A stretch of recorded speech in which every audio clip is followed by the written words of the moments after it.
ध्यायामि संस्कृतं सम्यक् वन्दे संस्कृतमातरं संस्कृतस्य प्रसाराय नैजं सर्वं ददाम्यहं संस्कृतस्य सदा भक्तो वन्दे संस्कृतमातरं संस्कृतस्य कृते जीवन् संस्कृतस्य कृते यजन् आत्मानमाहुतं मन्ये वन्दे संस्कृतमातरं वन्दे संस्कृतमातरं।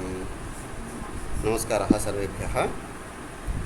गतकक्षायां वयं तत्पुरुषसमासस्य अध्ययनम् आरब्धवन्तः।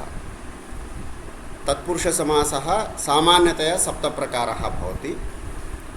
एषः उत्तरपद अर्थप्रधानः, नाम समासे विद्यमानपदद्वयस्य पूर्वं विद्यमानस्य पूर्वपदम् इति, द्वितीयपदस्य उत्तरपदम् इति च नाम।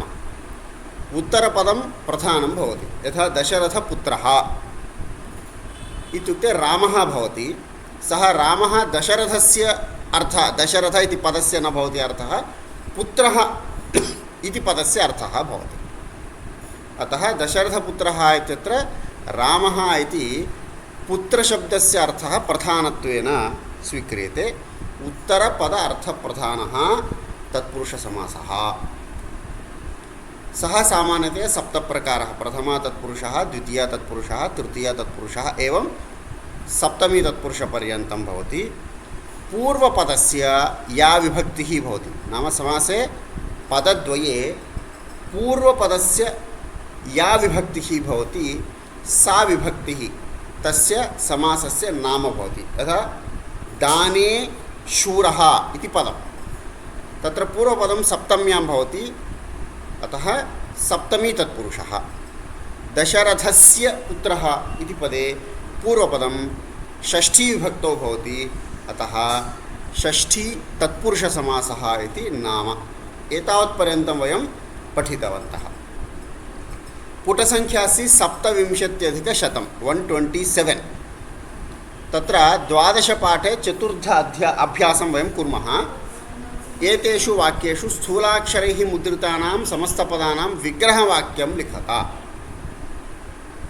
दशरथपुत्रः श्रीरामः वनम् अगच्छत्।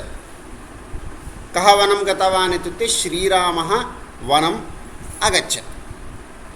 तस्य विशेषणमस्ति दशरथपुत्रः इति।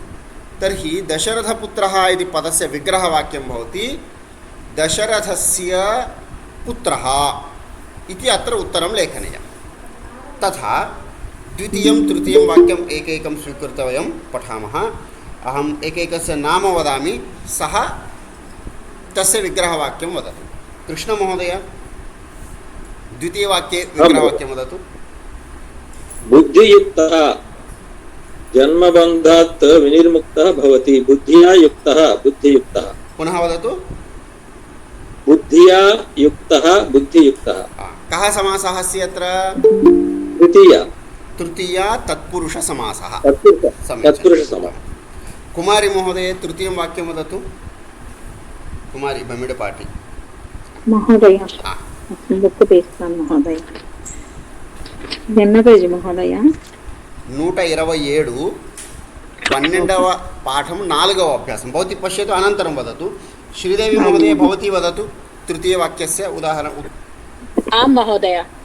भगवान् भक्त्युपहृतं, दानिकी भक्त्या उपहृतं.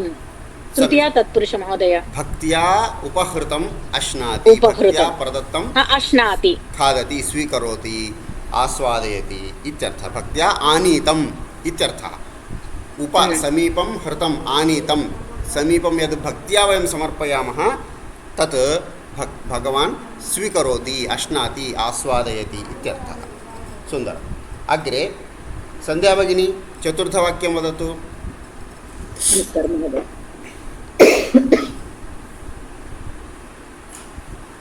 योगभ्रष्टः, योगात् भ्रष्टः। योगात् भ्रष्टः नाम योगसिद्धितः पञ्चमी, यः भ्रष्टः पतितः भवति सः शुचीनां श्रीमतां कुले जायते इति। अस्तु, तत्र कः समासः अस्ति? पञ्चमी तत्पुरुष महोदय। पञ्चमी तत्पुरुषसमासः। अनन्तरं सन्ध्या महोदये। अहमेव उक्तवती महोदय। भवती उक्तवती वा? भवतु। अग्रे एषा कुमारी महोदय, भवती वदतु। आं महोदय। आचार्योपासनम् आचार्योपासनम्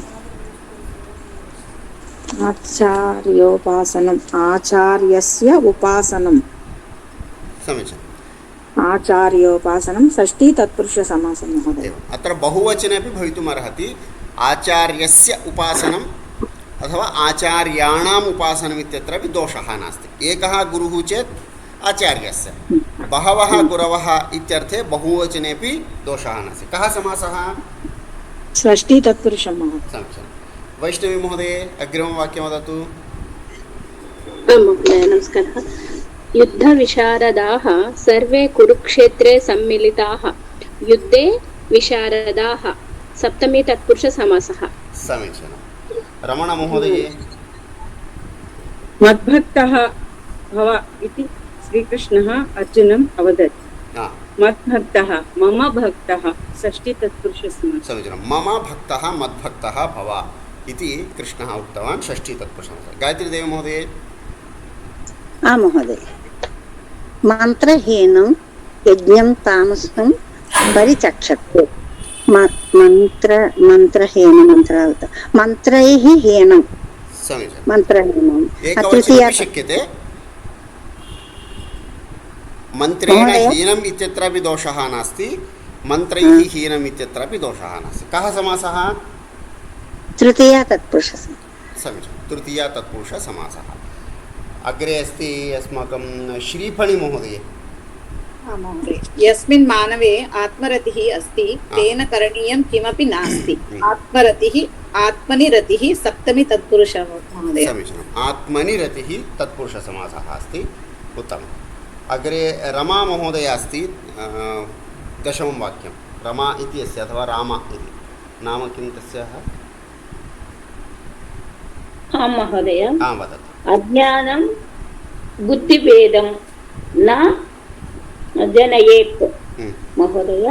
बुद्धिभेदं చెప్పల్లా? बुद्धिभेदं बुद्धिभेदं అంటే बुद्ध्या भेदं महोदय। षष्ठी तत्पुरुषसमासः। बुद्धस्य भेदः महोदय। बुद्धेः, बुद्धिशब्दः इकारान्तः, बुद्धेः भेदं षष्ठी तत्पुरुषसमासः। अस्तु महोदय, क्षम्यतां महोदय, तप्पु चिन्तयामि। एवम् अत्र एतावता दश उदाहरणानां विग्रहवाक्यस्य अभ्यासं वयं कृतवन्तः। अत्र कतिचन नियमान् प्रथमं पठामः। समासः ययोः कयोश्चित् सुबन्तयोः न भवति। समासः पदद्वयस्य सर्वस्यापि समासः भवति इति नास्ति। रामः कृष्णस्य, छात्रः ग्रन्थालयम् इत्यादि वाक्यानां सर्वेषां समासः न भवति। यदा छात्रः ग्रन्थालयं गच्छति इति वाक्ये छात्रः इति पदमपि अस्ति, ग्रन्थालयम् इत्यपि पदमस्ति।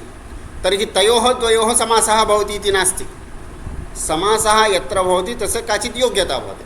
अस्मिन् अर्थे एव समासः भवति, एतादृशपदानामेव समासः भवति इति कश्चन नियमः भवति। अन्यथा वाक्ये विद्यमानानां सर्वेषामपि समासः भवितुम् अर्हति, तथा न। तर्हि कीदृशयोः इति प्रश्नः। इदानीं क्रमशः प्रथमा तत्पुरुषम् आरभ्य सप्तमी तत्पुरुषपर्यन्तं कुत्र कः समासः कथं भवति इति विषयं वयं पठामः। प्रथमा तत्पुरुषः कुत्र कस्मिन् सन्दर्भे कस्मिन् अर्थे भवति इति। पूर्वशब्दः अर्थशब्दश्च पदद्वयम्, एकं पूर्व, द्वितीयम् अर्थम् इति पदद्वयम् अवयवविवाचकेन अङ्गं भागः, यथा शरीरस्य अवयवम् इति वयं वदामः। अस्माकं शरीरस्य बहूनि अङ्गानि सन्ति, भागाः सन्ति। इत्यर्थे अवयवविभागं करोति अर्थम् एतत् अर्थम् एतत् पूर्वभागः एषः उत्तरभागः एवम् अर्थं बोधयितुं यत्र पूर्वशब्दः अर्थशब्दस्य च प्रयोगः भवति तत्र प्रथमा तत्पुरुषसमासः तादृशसन्दर्भे एव प्रथमा तत्पुरुषसमासः भवति अवयवविवाचकश्च एकवचनो भवति अवयवविवाचकः सः यः समासानन्तरं यः भागः भवति समासशब्दः तत् एकवचने भवति द्विवचन बहुवचनयोः न भवति यथा कायम् इत्युक्ते शरीरम् अङ्गम् इत्यर्थः पूर्वं कायस्य शरीरस्य पूर्वभागः इत्यर्थे पूर्वकायः इति शब्दः भवति अर्थः भवति अर्थं कायस्य शरीरस्य अर्थभागः इत्यर्थे अर्थकायः पूर्वकायः अर्थकायः इति पदद्वयं भवति अत्र पुनः स्मरन्तु पूर्वशब्दः अर्थशब्दः एतयोः द्वयोः प्रथमा तत्पुरुषसमासः भवति अवयवविवाचक अर्थे न तु सर्वेपि शब्दाः अस्मिन् अर्थे समासं प्राप्नुवन्ति एवमेव पूर्व अपर अर्थ मध्यशब्दाः पूर्वशब्दः अपरशब्दः अर्थशब्दः मध्यशब्दः एकदेशवाचकाः एकं भागं बोधयन्ति एकदेशं बोधयन्ति एकं स्थानं बोधयन्ति एते शब्दाः कालवाचकशब्देन इत्युक्ते पूर्वभागः अर्धभागः अपरभागः मध्यभागः इति वयम् अर्थं जानीमः ते शब्दाः चत्वारः शब्दाः द्वितीयः शब्दः कः भवेत् इत्युक्ते कालवाचकशब्दः भवेत् यथा रात्रिः अन्नम् इत्यादि शब्दाः ये सन्ति कालवाचकशब्दाः तेषु तैः शब्दैः सह समासं प्राप्नुवन्ति तत्र प्रथमा तत्पुरुषसमासः तर्हि प्रथमा तत्पुरुषसमासः स्थानद्वये भवति द्वितीयं किं पूर्वम् अन्नः इत्युक्ते दिवाकालः तस्य पूर्वभागः इत्यर्थे पूर्वाह्नम् इत्युक्ते प्रातः 6:00 10-11 अपरम् अन्नः अपरभागः इत्युक्ते अपराह्नः इत्युक्ते 2-3 अनन्तरकालः अर्धं रात्रेः अर्धभागः मध्यरात्रिः इति वयं वक्तुं शक्नुमः अर्धभागः इत्युक्ते 12 समये इति वक्तुं शक्नुमः मध्यम् अन्नः दिवाकालस्य मध्यभागः सामान्यतया 12 1 यः कालभागः अस्ति सः मध्यं रात्रेः मध्यरात्रिः तद् 12 2 मध्यभागः इति अह्न रात्रि इत्यादि शब्दाः कालवाचकशब्दाः ये सन्ति तैः सह पूर्व अपर अर्थ मध्य इति ఏకదేశవాచకः అంటే ఒక స్థానాన్ని తెలియజేసేటువంటి శబ్దాలు ఏవైతే ఉన్నాయో ते शब्दाः समासं प्राप्नुवन्ति अत्र पूर्वपदं सर्वत्रापि प्रथमा विभक्तौ भवति अतः प्रथमा तत्पुरुष समासः द्वितीयं पदं षष्ठ्यामस्ति अन्नः रात्रेः इति षष्ठ्यामस्ति प्रथमभागः प्रथमा विभक्तौ अस्ति पूर्वपदं अतः प्रथमा तत्पुरुष समासः अत्र कस्यापि संशयः अस्ति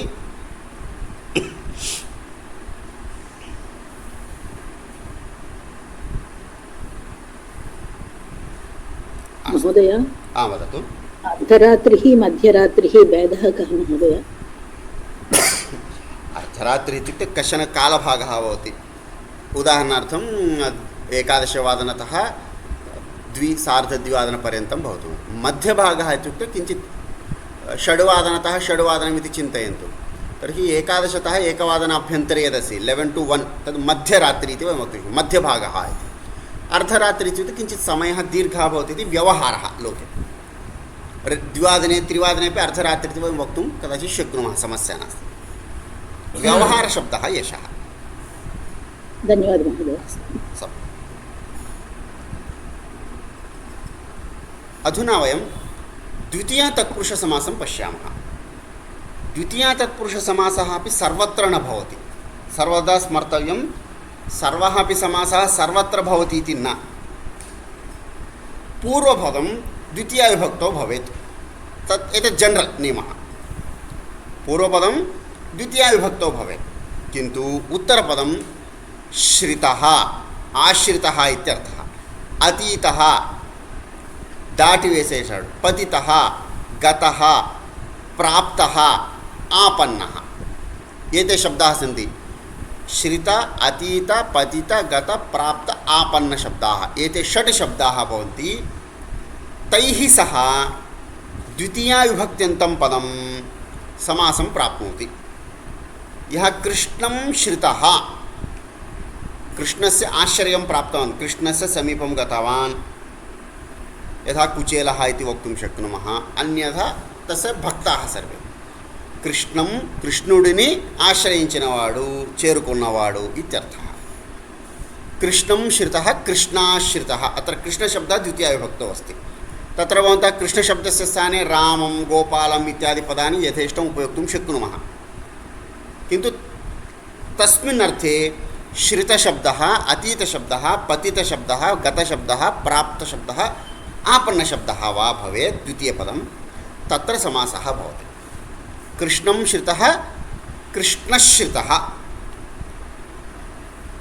द्वितीयं पदं. दुःखम् अतीतः, దుఃఖాలన్నింటినీ కూడా మించినవాడు. ఇత్యుక్తే కస్యాపి దుఃఖం కస్మిన్నపి సందర్భే దుఃఖం న భవతి, సహ సర్వం అతీత్య ఉపరితన గతిం ప్రాప్తవాన్ ఇత్యర్థే దుఃఖం అతీతः దుఃఖాతీతः. యథా వయం భగవంతం వదామः, మానవానాం గుణాः భవంతి. కామः క్రోధः ఈర్ష్యా ద్వేష ఇత్యాది కతిచన గుణాः భవంతి మానవానాం. భగవాన్ తు గుణం గుణాన్ अतीतः. कः समासः कथं भवति समस्तपदं? गुणातीतः. गुणातीतः इति. अतीतः इत्युक्ते दाटिకి మించినవాడు इत्यर्थे भवति. तत्रापि द्वितीया तत्पुरुषसमासः, किन्तु पूर्वपदं द्वितीयाविभक्तौ भवति. तृतीयम् उदाहरणं कूपं पतितः. यः पतितवान् अस्ति सः कूपपतितः. अत्र कूपात् पतितः इति पञ्चमी अर्थः भवति, किन्तु पञ्चमी न भवति. कूपम् अत्र कर्मपदमस्ति. कूपशब्दः द्वितीयाविभक्तौ भवति. लोके तेलुगुभाषायां वयं सप्तम्यां प्रयोगं कुर्मः, कूपे पतितवान् सः इति. किन्तु संस्कृतव्याकरणदृष्ट्या कूपशब्दः अत्र द्वितीयायां भवति. कारणं कर्मपदं. कूपं पतितः कूपपतितः इत्यादि पदानि भवन्ति. अत्र ग्रामं गतः, यः ग्रामं गतवान् सः ग्रामगतः. विदेशं गतः अथवा अन्यस्थानं गतः, रामेश्वरगतः इत्यादीनि पदानि वयं वक्तुम् उदाहरणत्वेन स्वीकर्तुं शक्नुमः. यः यत् स्थानं प्राप्तवान् गतवान् अस्ति तस्मिन् अर्थे ग्रामं गतः. अत्र गतशब्दः कर्तृर्थे अस्ति. पूर्वम् उक्तवान् तप्रत्ययः कर्तृर्थेपि अस्ति कर्मार्थेपि अस्ति. कर्तृर्थे एषः समासः. किमर्थं? गमनक्रिया अस्ति अतः. अस्तु, कर्तृर्थे एव समासः इति किमर्थम् इत्युक्ते कर्तृर्थे एव कर्मपदं द्वितीयायां भवति. कर्मार्थे किं भवति? ग्रामः गतः इति भवति. तत्र द्वितीया तत्पुरुषसमासः न भवति. ग्राममु वेल्लिनवाडु, कः? कर्ता. अत्र कर्तृर्थे एव द्वितीया तत्पुरुषसमासः. ग्रामः अन्येन केनचित् गतः चेत् तत्र द्वितीया तत्पुरुषः न भवति. ఇంకొకసారి అర్థమయ్యేట్టుగా చెప్తున్నాను. గ్రామం గతः అన్న చోట తప్ ప్రత్యయము కర్త, వెళ్ళినవాడు, వెళ్ళాడు ఇత్యర్థే అస్తి. అక్కడ గ్రామం గతः అనేటువంటిది ద్వితీయ తత్పురుష సమాసం అవుతుంది. గత శబ్దము కర్మార్థంలో కూడా వస్తుంది. గ్రామః మయా గతः. ఇక్కడ గతः అనేటువంటిది గ్రామాన్ని తెలియజేస్తుంది కాబట్టి గ్రామ శబ్దము ప్రథమా విభక్తిలో ఉంటుంది. గ్రామః మయా గతः. అటువంటి సందర్భంలో కర్మార్థంలో ఉన్న గత శబ్దానికి ద్వితీయ తత్పురుష సమాసము రాదు. ఎందుకంటే మయా గ్రామ గత అనే వాక్యంలో ద్వితీయ విభక్తి పదం ఏముంది? మయా గ్రామ గత. లేదు మహోదయ, అక్కడ అసలు లేనే లేదు. లేదు. రామ గ్రామం గత అన్న చోట మాత్రమే గ్రామ శబ్దం ద్వితీయలో ఉంటుంది. అప్పుడే సమాసం జరుగుతుంది. ద్వితీయ విభక్తిలో ఉండాలి కదా సమాసంలో. కాబట్టి కర్తృర్థంలో ఉన్నటువంటి వాటికి మాత్రం ఇక్కడ అన్నీ ఉన్నవి కూడా కర్తృర్థంలో ఉన్న తప్రత్యయమే. చూడండి, కృష్ణం శ్రిత, మయా కృష్ణ శ్రిత అనేటువంటి చోట ద్వితీయ తత్పురుష రాదు. ఎందుకని?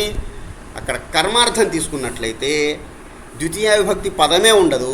సో ద్వితీయ విభక్తి సమాసం, ద్వితీయ తత్పురుష సమాసము వచ్చే అవకాశమే లేదు అని గుర్తుంచుకోవాలి. గ్రామం గత గ్రామగత. నేను చెప్పింది అర్థమైందా? మహోదయ ఇంకొకసారి చెప్పరు. గత, శ్రిత, ప్రాప్త, ఆపన్న వీటన్నింటిలో కూడా క్త అనేటువంటి ప్రత్యయం ఉన్నది. గతవాన్ గత, పఠితవాన్ పఠిత అని. ఆ క్త ప్రత్యయము రెండు అర్థాల్లో వస్తుంది. కర్తృర్థంలోనూ వస్తుంది, కర్మని ప్రయోగంలో కూడా వస్తుంది. గత, అహం గ్రామం గత, రామ గ్రామం గత అనేది కూడా రాయొచ్చు, రామేణ గ్రామ గత అని కూడా రాయొచ్చు. రెండింటిలో తేడా ఏమిటి? రామేణ గ్రామ గత అనేటువంటిది కర్మని ప్రయోగము. కర్మని ప్రయోగంలో కర్త తృతీయ విభక్తిలో ఉంటుంది కర్తృపదం. కర్మపదం ప్రథమా విభక్తిలో ఉంటుంది. గత అనేటువంటిది కర్మను చూపిస్తుంది. మయా గ్రామ గత అన్న చోట కర్మను చూపిస్తుంది పుంలింగంలో. రామ గ్రామం గత అన్న చోట క్షమితం, మయా గ్రామ గత అన్న చోట కర్మను చూపిస్తోంది. రామ గ్రామం గత అన్న చోట గత అనే పదం కర్తను చూపిస్తోంది. ఇక్కడ సమాసము కర్మార్థంలో ఉన్న అతీత గత ఆపన్న అన్న తప్రత్యయానికి మాత్రమే వస్తుంది. కారణము ద్వితీయ తత్పురుష సమాసంలో మొదటి నియమము పూర్వపదము ద్వితీయ విభక్తిలో ఉండాలి. కృష్ణం శ్రిత, కూపం పతిత, శాలాం ప్రాప్త పూర్వపదం ద్వితీయలో ఉంది. అదే మనం కర్మార్థంలో ఉన్న తప్రత్యయం తీసుకున్నట్లయితే పూర్వపదము కర్మపదము ద్వితీయలో ఉండదు, ప్రథమా విభక్తిలోకి వచ్చేస్తుంది. కృష్ణ మయా శ్రిత, దుఃఖం మయా అతీతం అనేటువంటి ప్రయోగాలు వస్తాయి. అటువంటి సందర్భంలో ద్వితీయ తత్పురుష సమాసము రాదు. ఇక్కడ కర్తృర్థంలో ఉన్న శ్రిత శబ్దానికి మాత్రమే ద్వితీయ తత్పురుష సమాసము. భావ అవగతవంతః సర్వేపి? ప్రశ్నः अस्ति कस्यापि तो?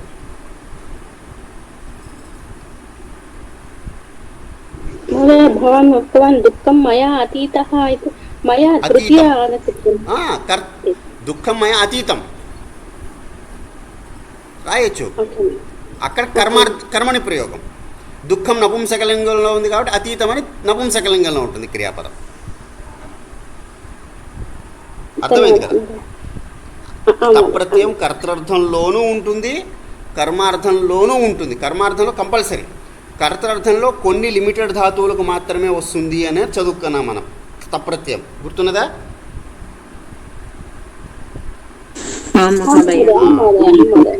తప్రత్యయము కర్మార్థంలో భావార్థంలో కంపల్సరీ అన్ని ధాతువులకి ఉంది.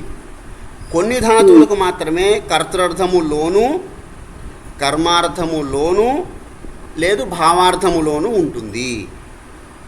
కాబట్టి కర్మార్థంలోనూ భావార్థంలో తప్రత్యయం ప్రయోగం చేసేటువంటి చోట ద్వితీయ తత్పురుష రాదు. కర్తృర్థంలో ఎక్కడైతే తప్రత్యయ ప్రయోగం ఉన్నదో అంటే పూర్వపదము కర్మపదము ద్వితీయ విభక్తిలోనే ఉన్నదో అక్కడ ద్వితీయ తత్పురుష సమాసం. అగ్రే గ్రామం గత గ్రామగత, శాలాం ప్రాప్త అంటే నా ఉద్దేశం ఏంటంటే ఇక్కడ ఉన్న కర్మపదాలతో మాత్రమే మీకు తత్పురుష సమాసం జరుగుతుంది. ఎందుకంటే ద్వితీయ విభక్తి. కర్తృపదంతో సమాసము జరగదు. ఇవన్నీ కూడా కర్మపదాలు. కృష్ణం, కూపం, శాలాం, దుఃఖం, గ్రామం, సంశయం అనేవి. ఒకవేళ కర్తృపదం ఉంటే అది ప్రథమలో ఉంటుంది, అక్కడ ద్వితీయ తత్పురుష రాదు.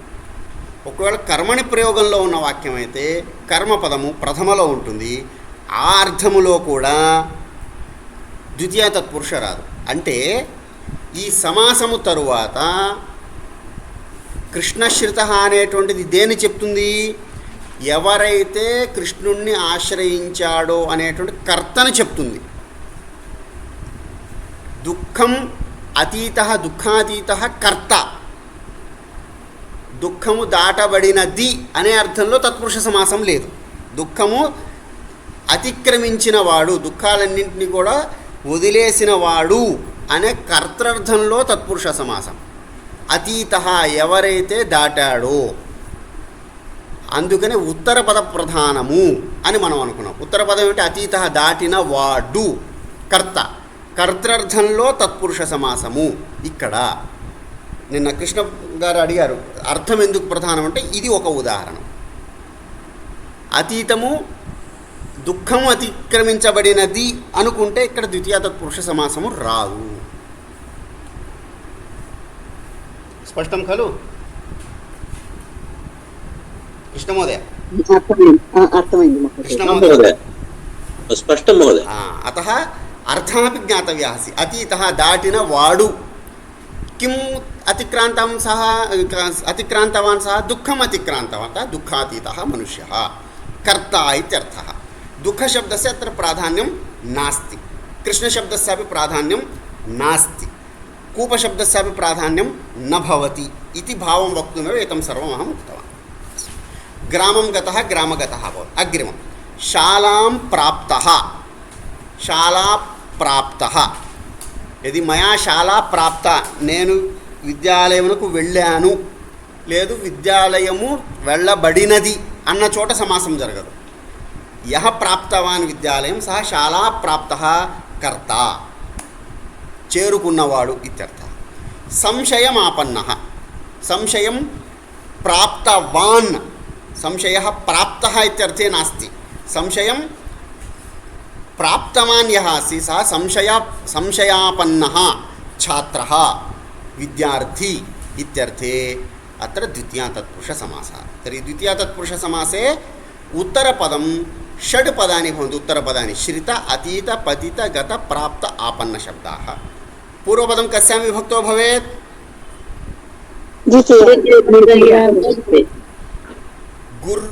गुरुश्रितः, आचार्यं श्रितः इत्यादि शब्दाः भवितुम् अर्हन्ति.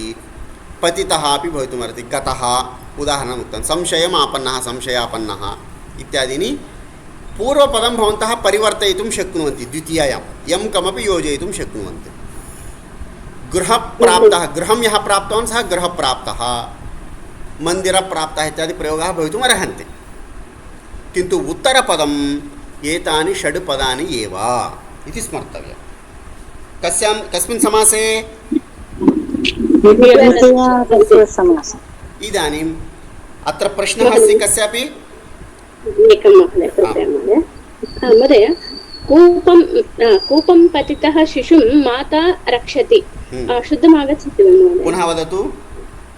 कूपं पतितः शिशुं माता रक्षति. भवती सामान्य बेसिक् दोषं कृतवती. माता रक्षति, कं? शिशुं रक्षति. शिशुं का विभक्तिः? द्वितीया विभक्तिः महोदय. द्वितीया. तर्हि तस्य विशेषणं पतितशब्दः अपि कस्यां विभक्तौ भवेत्? द्वितीया विभक्तं भवति. कूपपतितं. ఆ తర్వాత సమాసం తర్వాత అన్ని విభక్తులు వస్తాయి. కూపపతితం శిశుం మాతా రక్షతి. ఓకే. కూపపతితాయ పుత్రాయ మాతా లడ్డుకం దత్తవతి రోదనం నివారయితుం. అగ్రే సమాసः तदनुसारं वाक्यानुगुणं पुनः विभक्तिः भवति. कूपपतितः प्रथमा विभक्तिः, किन्तु तद्यदि कर्मपदं भवति कूपपतितं पुत्रं माता रक्षति. సమాసము తరువాత ఆ వాక్యంలో ఆ పదము కర్మపదమైతే ద్వితీయ, కర్తృపదమైతే ప్రథమ. కూపపతితః బాలः రుదతి. కూపపతితేన బాలకేన సహా మాతా భాషణం కరోతి. సమాసము తరువాత ఏ వాక్యంలో మనం ప్రయోగం చేస్తున్నామో ఆ వాక్యంలో పదము కర్త, కర్మ, సంప్రదానమా, తృతీయ, చతుర్థ, పంచమ, షష్ఠ అనేది ఆలోచించుకొని ఆ విభక్తి మళ్ళీ చేర్చుకోవాలి. ఇక్కడ మనం కేవలం ప్రథమ విభక్తిలోనే చేస్తున్నాము. అన్ని విభక్తులు మళ్ళీ యాడ్ చేసుకోవాలి ఆ వాక్య సందర్భాన్ని బట్టి. స్పష్టం? మहोदय धन्यवादः. सम्यक्. अतः एव समासे समासप्रक्रियायां षड् सोपानानि इति वयं चिन्तितवन्तः. किं? प्रथमं विग्रहवाक्यं, द्वितीयं विभक्तीनां विभाजनम्, अनन्तरं विभक्तीनां लोपः, अनन्तरं सन्धिः. सन्धिकार्याणि सन्ति चेत् कुर्मः. यथा दुःखातीतः सन्धिः अस्ति, संशयापन्नः सन्धिः अस्ति, अन्यत्र सन्धिः नास्ति. सन्धिकार्याणि. अनन्तरं प्रथमाविभक्तौ पुनः प्रत्ययः. ततः परं सप्तविभक्तिषु त्रीणि वचनानि अपि भवन्ति. कृष्णश्रितः, कृष्णश्रितौ, कृष्णश्रिताः, रामः, रामौ, रामाः इव एतेषां सर्वेषामपि पुनः विभक्तयः भवन्ति.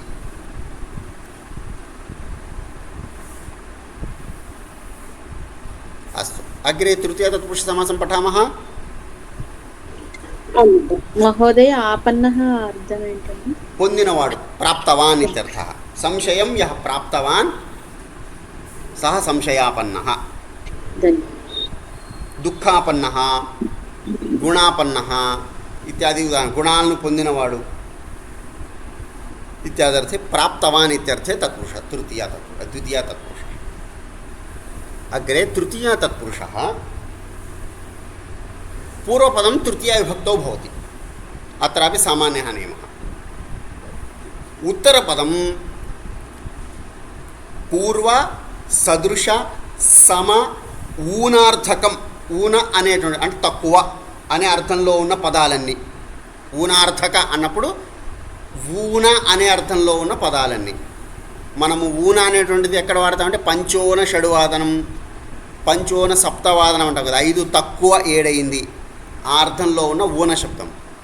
కలహ శబ్ద ఏతేసింది పద పూర్వ సదృశ సమ ఊన కలహ ఇది పంచపదాన్ని సంతి.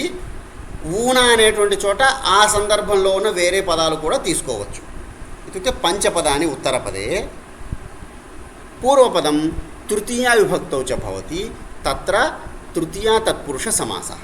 ఉదాహరణం సహ మమాపేక్షయా ఏకమాసం జ్యేష్ఠः अस्ति, सः पूर्वः अस्ति इत्युक्ते ज्येष्ठः इत्यर्थे. मासेन पूर्वः, एकमासकालेन सः मम अपेक्षया वरिष्ठः अस्ति, ज्येष्ठः अस्ति. मासेन पूर्वः, मासपूर्वः. मासद्वयेन पूर्वः, द्विमासपूर्वः, षण्मासपूर्वः इत्यादि वक्तुं शक्नुमः. మాసశబ్దः తృతీయాయాం. అక్కడ తృతీయ ఏకవచనంలో ఉండొచ్చు, బహువచనంలో కూడా ఉండొచ్చు. షణ్మాసైః పూర్వः, షణ్మాసపూర్వः ఇత్యాదీని పదాని భవితుమర్హन्ति. అగ్రే ద్వితీయపదమస్తి సదృశశబ్దः, సమాన ఇత్యర్థः. మాత్రా సదృశः ప్రీతికరణే అథవా లాలనే కశ్చన పురుషः अस्ति, सः मात्रा सदृशः अस्ति व्यवहारे. अतः सः मातृसदृशः. स्त्रीलिङ्गेपि भवितुमर्हति. मातृसदृशी, मात्रा सदृशी अस्ति या सा मातृसदृशी इत्यपि अस्ति, दोषः नास्ति. मातृसदृशः, मातृसदृशी. मासपूर्वः, मासपूर्वा स्त्रीलिङ्गेपि पदं भवति. पित्रा समः, सः चिंतने व्यवहारे अथवा अहम यथा तं स्वीकरोमि सः पितृसमः अस्ति. पित्रा समानरूपेण मया तस्य व्यवहारः क्रियते, तेन सह मम व्यवहारः भवति. सः पितृसमः. समः सदृशः अनयोः मध्ये लघुभेदः अस्ति. समः इत्युक्ते समानः, सदृशः इत्युक्ते लांटिवाडु, అలాంటివాడు. తండ్రితో సమానమైన వాడు, తండ్రి లాంటివాడు అనే మధ్య లఘు ఈషత్ వ్యవహారక భేదः अस्ति. पादेन ऊनं पादो न षड्वादनम् इति वयं वदामः पादेन ऊनम् ఒక పాదము తక్కువగా वाचा कलहः वाक्कलहः द्वयोः मध्ये कलहः जायते दण्डेन नास्ति अन्यविध आयुधेन कलहः नास्ति केवलं वाक्कलहः प्रचलति तत्र विग्रहवाक्यं किं वाचा एव द्वयोः मध्ये कलहः भवति वाक्कलहः इत्यर्थः वाक्कु द्वारा ఏర్పడినటువంటి గొడవ వాక్కలహः इत्यर्थः एवं अत्र तृतीया तत्पुरुषस्य एकः प्रकारः अस्ति द्वितीयप्रकारमपि वदामि अनन्तरं प्रश्नः भवति कर्तरि करणे च या तृतीया कर्तृर्थे करणार्थे च या तृतीया अस्ति तत्र द्वितीयं पदं यदि कृदन्तम् अस्ति कृदन्तम् అంటే మనం చెప్పుకున్న ముందర క్రియాపదములకు చేసేటువంటి మిగిలిన ప్రత్యయాలు గచ్చతి పఠతి లిఖతి అనే ప్రత్యయాలను వదిలేసి గతః గతవాన్ కర్త ఇవన్నీ కూడా క్రియాపదాలు ధాతువులకు చేసినటువంటి ప్రత్యయాలు కరోతి కర్త దదాతి దాత గచ్చతి గతః రక్షతి రక్షితః ఏవం कृदन्तपदानि नाम उत्तरपदम् एतादृश कृदन्तं भवेत् पूर्वपदं तृतीयायां भवेत् पूर्वपदं तृतीयायां भवेत् सा तृतीया कर्तरि तृतीया अपि भवितुमर्हति करणे च कर्तरि అంటే కర్మని ప్రయోగంలో మనం కర్తృపదానికి ఏదైతే తృతీయ చేస్తామో రాముని చేత రక్షింపబడినవాడు రామేణ రక్షితః హరిణా త్రాతః ఇది కరణం అంటే సాధనం ఖడ్గేన ఛిన్నం కత్తి ద్వారా ముక్కలు చేయబడినది యానేన గతం ఇక్కడ యానేన అనేటువంటిది సాధనం సాధనంలో ఉన్న తృతీయ కర్తరి తృతీయ కరణే చ యా తృతీయా విభక్తి అస్తి తత్ పూర్వపదం భవేత్ ఉత్తరపదం కృదంతం భవేత్ తదా సమాసः భవతి సహ సమాసः తృతీయ తత్పురుష సమాసः అత్రాపి ఉత్తరపద ప్రధానः హరిణా త్రాతః హరిత్రాతః హరిచేత రక్షింపబడినవాడు గజేంద్రः భవితుమర్హతి భక్త ప్రహ్లాదः భవితుమర్హతి కోపి భవితుమర్హతి హరిత్రాతः ఇత్యుక్తే విష్ణుः न अपि च विष्णुना रक्षितः कश्चन भक्तः इत्यर्थः रक्षितः इति त्रातः इति पदस्य अर्थः प्रधानः अस्ति उदाहरणं पश्यामः हरिणा विष्णुना त्रातः रक्षितः हरित्रातः अत्र त्रातः इति कर्मार्थे अस्ति हरिशब्दः कर्ता कर्तरि तृतीया विभक्तिः అంటే హరికర్త కానీ తృతీయ విభక్తిలో ఉంది కాబట్టి కర్తరి తృతీయ అంటాం తత్ర సమాసः భవతి ఏవమేవ హరిణా రక్షితः విష్ణునా పాలితः శివేన పోషితः ఇత్యాదీని పదాని భవితుం అర్హంతి పూర్వపదం కర్త తృతీయాయాం భవేత్ उत्तरपदं कृदन्तं भवेत् तत्र तृतीया तत्पुरुष समासः भवति अधः द्वितीयम् उदाहरणं पश्यन्तु व्यासेन विरचितं व्यासेन विरचितं किं रचितं महाभारतं रचितं केन व्यासेन व्यासुनि द्वारा रचिंपबडिनदि व्यास विरचितं वाल्मीकि विरचितं कालिदास विरचितं लिखितं उत्तरपदं लिखितं रचितं प्रणीतं किमपि भवतु पूर्वपदं कर्ता भवितुमर्हति भवति चेत् तत्र समासः व्यासेन विरचितं व्यासविरचितं भारतं व्यासविरचितं पुराणं ఇక్కడ వ్యాస శబ్దం బదులు వేరే ఏదైనా శబ్దాన్ని మీరు రాసుకోవచ్చు అప్పుడు ఆ సమాసం జరుగుతుంది అంతిమమపి పశ్యంతు భవంతః కాళిదాసేన ప్రణీతం కాళిదాస ప్రణీతం భాసరచితం గణేశ లిఖితం ఇత్యాదీని పదాని భవంతి తత్ర కాళిదాసः కర్త లిఖితం ప్రణీతం రచితం కావ్యం अतः कालिदास प्रणीतं रघुवंशं कालिदास प्रणीतं अभिज्ञान शाकुन्तलं नाटकम् इत्यादीनि उदाहरणानि अहं प्रथमं तृतीयं चतुर्थं च उदाहरणं पठितवान्, द्वितीयम् उदाहरणं त्यक्तवान्। कारणमस्ति। एतावत्पर्यन्तं हरिणा, व्यासेन, कालिदासेन इति त्रीणि पदानि कर्तरितृतीयायां सन्ति। द्वितीयम् उदाहरणं भवन्तः पश्यन्तु। नखैः गोळचेत भिन्नं, नखैः भिन्नः। कः नखैः भिन्नः? हिरण्यकशिपुः। हिरण्यकशिपुः नखैः भिन्नः। केन? नरसिंहेन। समीचीनम्। अतः अत्र नखशब्दः कर्तरि नास्ति, कर्ता नृसिंहः। नखशब्दः कः? कस्मिन् अर्थे अस्ति? करणार्थे अस्ति। अतः करणार्थे तृतीया अस्ति, तत्रापि भवति। नखैः भिन्नः, नखभिन्नः। छुरिकया खण्डितः, खण्डितं फलं। छुरिका खण्डितं फलं। खड्गेन छिन्नं, खड्गच्छिन्नम् इत्यादीनि पदानि पूर्वपदं करणं साधनम्, उत्तरपदं कृदन्तं भवति चेत् समासः भवति। एवं तृतीया तत्पुरुषसमासस्य भागद्वयं वयं पठितवन्तः। अत्र कोऽपि प्रश्नः अस्ति कस्यापि? महोदय, वदतु महोदय। प्रसादराव। पूर्वशब्दः प्रथमायां तृतीयामपि कथं विजानीयं? किं समीचीनम्। अत्र पूर्वशब्दस्य प्रथमाविभक्तिः वा द्वितीयाविभक्तिः वा इति प्रश्नः अस्ति। पूर्वशब्दः द्वितीया न महोदय, तृतीया। प्रथमा तृतीया। प्रथमा तृतीया। न, पुनः प्रश्नं पृच्छतु भवान्। पूर्वशब्दः प्रथमायामस्ति, तृतीयामपि अस्ति। कथम्? उदाहरणं?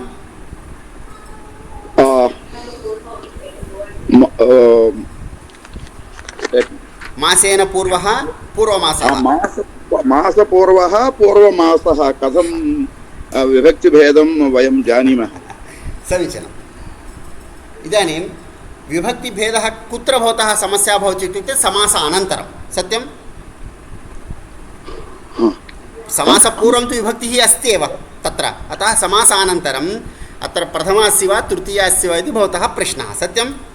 आं महोदय, आं महोदय। कथं? इदानीं प्रथमा तत्पुरुषे पूर्वपदं कुत्र भवति? पूर्वं भवति वा उत्तरं भवति वा? पूर्वमेव। मासपूर्वः इत्यत्र पूर्वशब्दः पूर्वमस्ति वा उत्तरमस्ति वा? उत्तरपदे। तर्हि उत्तरपदे यत्र पूर्वपदमस्ति सः तृतीया तत्पुरुषसमासः। पूर्वपदं यदि उत्तरपदे पूर्वपदे अस्ति सः प्रथमा तत्पुरुषः इति निर्णयः। धन्यवादः। अवगतम्। सम्यक्, उत्तमम्। अन्यः कोऽपि प्रश्नः अस्ति कस्यापि? महोदय, द्वितीया तत्पुरुषसमासे उत्तरपदानि प्रत्ययानि वा? किं? सर्वे उत्तरपदानि। पुनः वदतु। सर्वाणि उत्तरपदानि। द्वितीया तत्पुरुषसमासे सर्वाणि उत्तरपदानि प्रत्ययानि वा? సర్వాణి క్తప్రత్యయాన్ని ఆ 6 పదాలే. ఆ 6 పదాల్లో కూడా ఉంది క్తప్రత్యయమే. కానీ అన్ని క్తప్రత్యయాలు ఇక్కడికి రావు. క్తప్రత్యయంలోన శ్రిత, అతీత, గత, ప్రాప్త, ఆపన్న ఈ 6 శబ్దాలతో మాత్రమే ద్వితీయ తత్పురుష సమాసం జరుగుతుంది. 6లో కూడా ఉన్నది క్తప్రత్యయమే. వేరే ఇంక ఏ పదాలతోనూ ద్వితీయ రాదా? ఇంక వేరే ఏ పదాలతోనూ ద్వితీయ రాదా?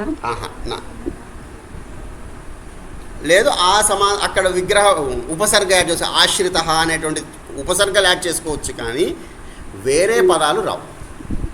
ఆశ్రిత, అతీత, ప్రాప్త, ఆపన్న అనేటువంటి దాంట్లో ఉపసర్గలు ఏమైనా మార్చుకొని చేసుకోవచ్చు తప్ప ఏ పదాలతోటి ద్వితీయ తత్పురుష సమాసం జరగదు.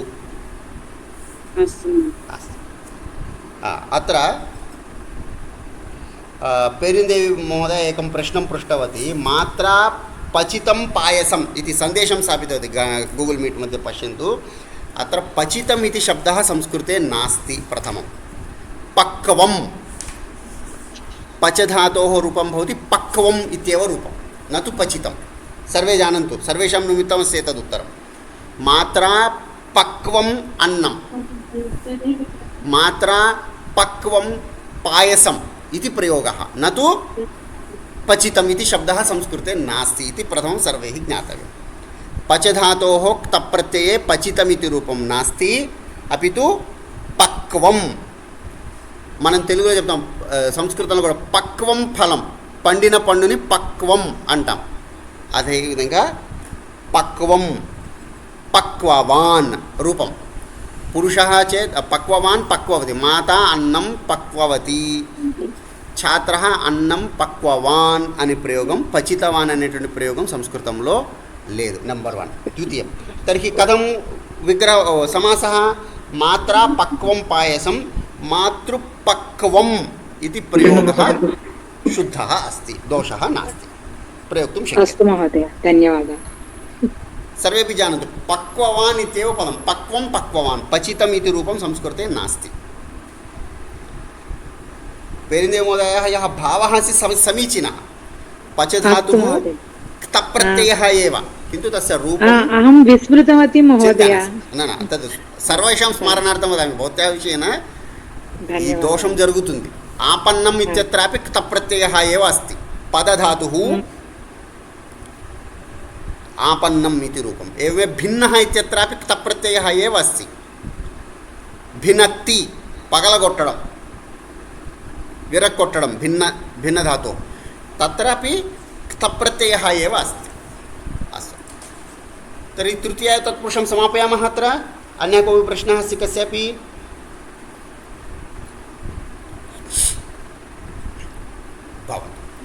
महोदय, एक प्रश्न अस्ति. द्वितीया तत्पुरुष तृतीया तत्पुरुष समस्तपदमस्ति खलु, तत् त्रिषुलिङ्गेषु भवितुमर्हति. समासानन्तरं पश्यन्तु, सर्वेषां समासानां वदामि. कति अव्ययीभावसमासं त्यजन्तु, अन्य त्यजन्तु, वदामि अग्रे. सामान्यतया सर्वेषां शब्दानां यत्र पुंलिङ्गरूपमस्ति तत् पुंलिङ्गे, स्त्रीलिङ्गे, नपुंसकलिङ्गे अपि भवति. अस्तु, परन्तु प्रथमा तत्पुरुष पूर्वाह्नः, अर्धरात्रः, सः भागः कालविशेषः इति कृत्वा प्रथमाविभक्तयोः प्रयोगः तस्य. अभि मटुकु अल पुंलिङ्गे एव प्रयोगः. सत्यं. అది దేనికి విశేషణం అవుతుందో ఆ విశేషణం పుంలింగమో, స్త్రీలింగమో, నపుంసకలింగమో అయితే దాన్ని బట్టి మళ్ళీ లింగ వ్యవస్థ ఆలోచించాలి. అంటే ఇప్పుడు ప్రథమ తత్పురుషులో ఉన్న వాటిని కూడా వేరే లింగ భాగము అనే అర్థంలో పుంలింగంలోనే ప్రయోగం కాబట్టి పుంలింగంలోనే ఉంటుంది. ఉంటాయి. అది భాగః, శరీరస్య పూర్వభాగः అనే అర్థంలో పుంలింగంలో. అదే అర్థంలో వేరే శబ్దాన్ని ప్రయోగిస్తే అది స్త్రీలింగంలో ఉంటే స్త్రీలింగంలో కూడా చేసుకోవచ్చు, తప్పులేదు. అక్కడ పూర్వభాగः, పూర్వకాయः ఇత్యుక్తే కాయస్య పూర్వభాగः ఇది భాగశబ్దానికి విశేషణంగా వాడాము. భాగశబ్దము పుంలింగంలో ఉంది కాబట్టి అక్కడ పుంలింగంలో ప్రయోగం చేయడం జరిగింది. అంటే వేరే ఇప్పుడు మధ్యరాత్రః అని ఉంది, దానికి వేరే లింగము ఇంకెలాగూ వాడలేము కదా, వాక్యంలో ఎలా వాడాలి తెలియదు. సత్యం.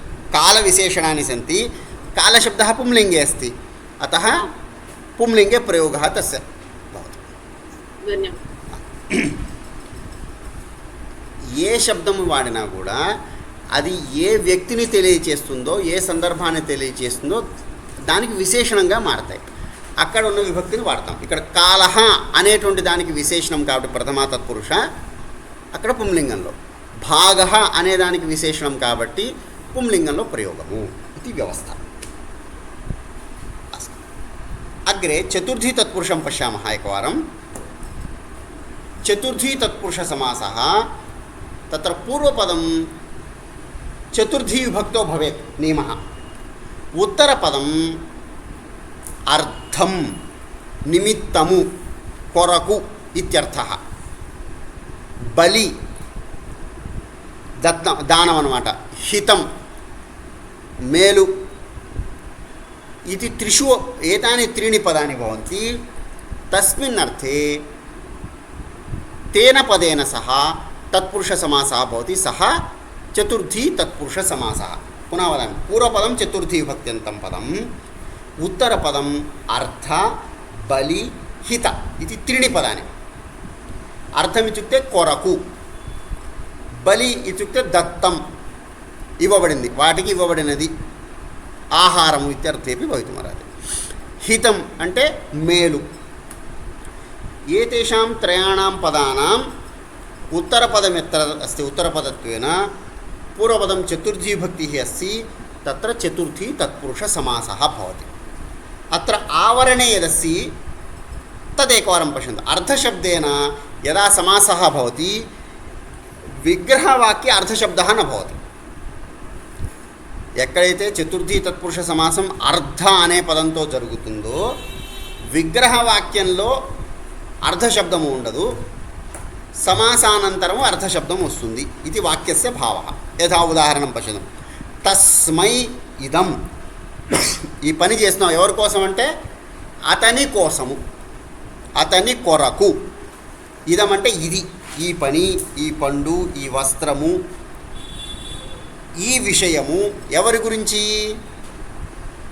తదర్థం, అతని కొరకు. తస్మై తస్యై స్త్రీలింగేపి సమానమస్తి. తస్యై ఇదర్థం తదర్థం ఇత్యేవ భవతి పుంలింగే స్త్రీలింగేపి. ఇందులో అర్థశబ్దము లేదు. ఇదం ఈ పని, ఈ వస్తువు అనే అర్థాన్ని మనం విగ్రహవాక్యంలో వాడుకుంటాం. సమాసం తర్వాత అర్థం అనేటువంటి పదం వచ్చి చేరుతుంది. తర్హి తదర్థం ఇది చతుర్థీ తత్పురుష సమాసస్య విగ్రహవాక్యం తస్మై ఇదం. మదర్థం మమ నిమిత్తం తర్హి మహ్యం ఇదం. एतत् कार्यं किमर्थमस्ति? मम निमित्तमस्ति. भवन्तः संस्कृतं किमर्थं पठन्ति अथवा गीतां किमर्थं पठन्ति इत्युक्ते स्वस्य प्रयोजनार्थं. तर्हि अहं मदर्थं कार्यं करोमि, मदर्थं भोजनं करोमि, मदर्थं पाठं पठामि इति वाक्यानि भवन्ति. तत्र विग्रहवाक्यं कथम् इत्युक्ते एतत् मम निमित्तं मह्यम् इत्यर्थः. मह्यम् इदं मदर्थं, तस्मै इदर्थं तदर्थं, युष्मभ्यम् इदं युष्मदर्थम्. एवमेव सर्वनामानि सर्वस्मै निमित्तं सर्वार्थम् इति सर्वनामपदानां सर्वेषां प्रयोगः भवितुम् अर्हति. एवमेव छात्राय इदं छात्रार्थम् इति वाक्यमपि भवितुमर्हति. छात्रार्थम्, आचार्यार्थं, ज्ञानार्थं, ज्ञानाय इदं ज्ञानार्थम् इति पदानि. स्पष्टम्? अर्थशब्देन सह समासस्य विषये महोदय कृते अर्धशब्दद्वयोः अपि समानमेव. भावः समानः अस्ति, किन्तु प्रयोगे भेदः अस्ति तावदेव. अर्थं समासे भवति. मदर्थे मम कृते, मम कृते इत्यत्र समासः नास्ति, समासः न भवति. अर्थशब्दः समासे भवति, सामान्यवाक्ये न भवति. सः एव भेदः. भावः समानः. अस्तु महोदय. सः मम कृते एतत् कार्यं करोति सामान्यं वाक्यं, सः मदर्थं कार्यं करोति इति भेदः. समासः समासरहितस्थानम् इति द्वयोः एव भेदः. अस्तु कृष्णमहोदय? अस्तु महोदय. सम्यक्. भावः समानः. इदानीम् अत्र प्रश्नः भवति, एतत् कार्यम् इति नपुंसकलिङ्गे, किन्तु एकं खण्डं सः दत्तवान्. एषः खण्डः दत्तः अस्ति. सुधाखण्डः, शिलाखण्डः अथवा कश्चन भागः दत्तः अस्ति. सः पुंलिङ्गे भवति. सः शब्दः तत्रापि पुंलिङ्गे भवति. तस्मै अयं तदर्थः मदर्थः इति पुंलिङ्गेपि भवितुमर्हति. तादृशपदानि विरलतया भवन्ति. कारणं किं?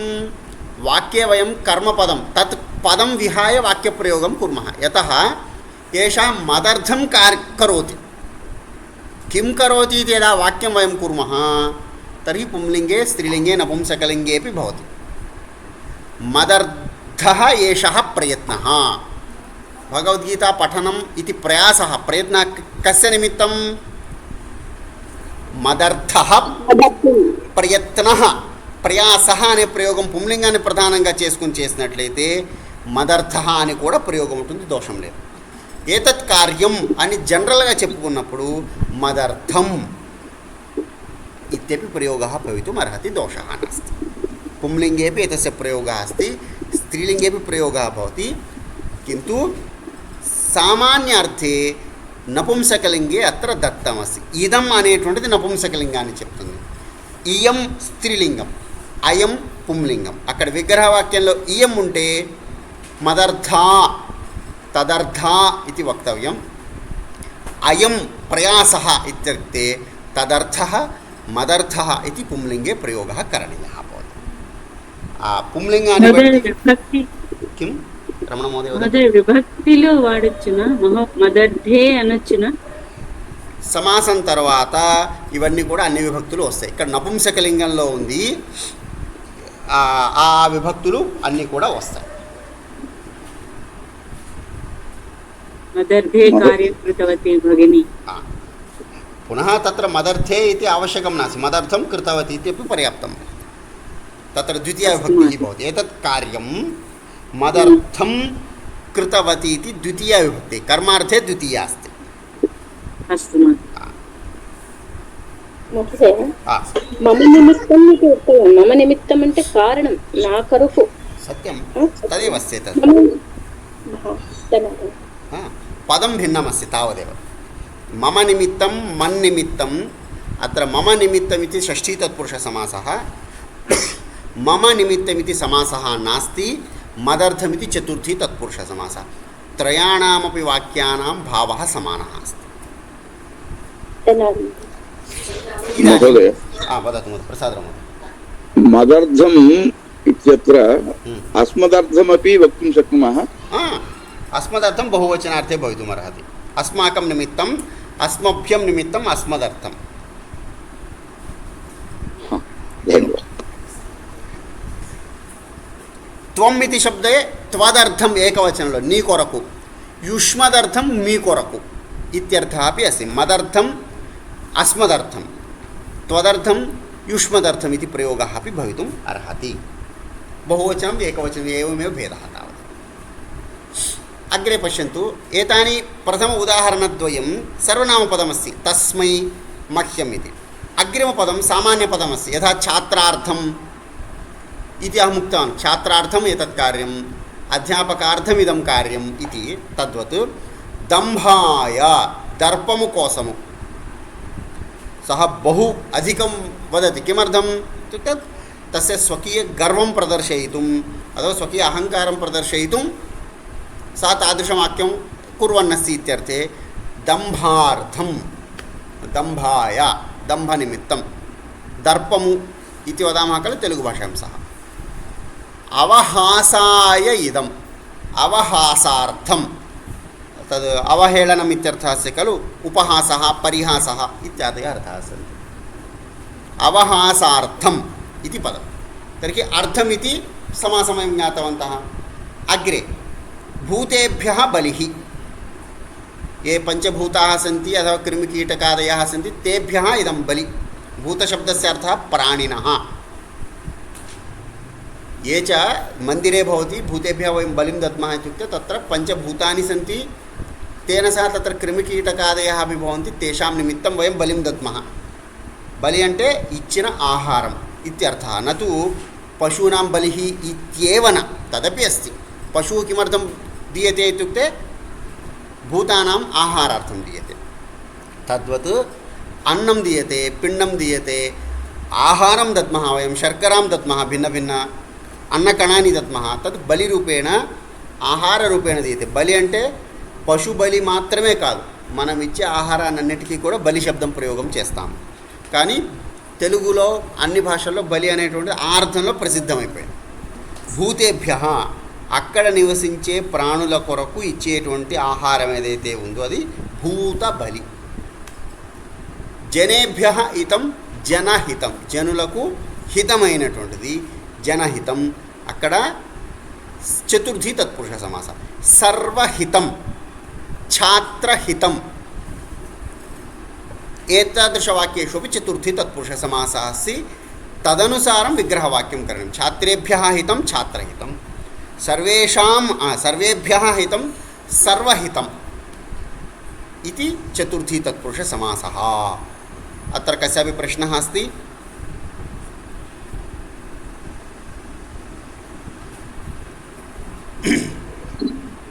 हितं देशाय हितमपि वक्तुं शक्यते खलु महोदय? देशाय हितं देशहितं शक्यते।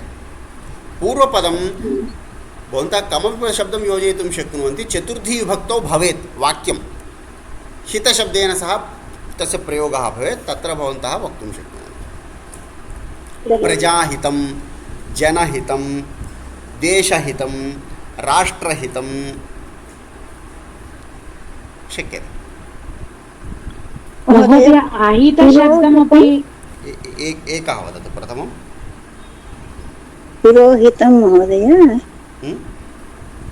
पुरोहितं। पुरं नाम नगरं, नगरस्य यः हितं चिन्तयति सः पुरोहितः। तत्र अत्र समासः नास्ति, चतुर्थी तत्पुरुषः नास्ति।